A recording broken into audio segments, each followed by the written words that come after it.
नेपाल विद्युत प्राधिकरणको कार्यकारी निर्देशकबाट बर्खास्त गरिएका कुलमान घिसिङको पक्षमा आदेश दिन सर्वोच्चले अस्वीकार गरेको छ। तत्कालीन कार्यकारी निर्देशक हितेन्द्र देव साक्यले 2078 भदौ 1 मा दायर गरेको रिट एकै प्रकृतिको भएको र त्यो किनारा लाग्न बाँकी रहेकाले अहिले अन्तरिम आदेश जारी गर्दा उक्त मुद्दामा समेत असर पर्ने आदेशमा उल्लेख गरिएको छ।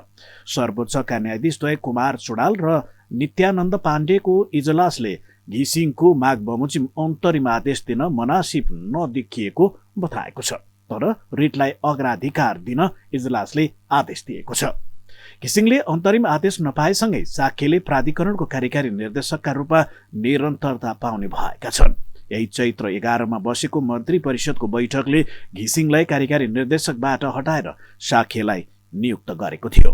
घिसिङले चैत्र 14 मा उक्त निर्णय विरुद्ध सर्वोच्चमा रिट दायर गरेका थिए। गत चैत्र 15 मा न्यायाधीश अब्दुल अजिज मुसलमानको इजलासले दुवै रिटलाई एकसाथ राखेर हेर्ने गरी आदेश गरेका थिए। साथै अन्तरिम आदेश जारी गर्ने नगर्ने विषयमा पनि छलफल गर्न दुवै पक्षलाई बोलाएको थियो।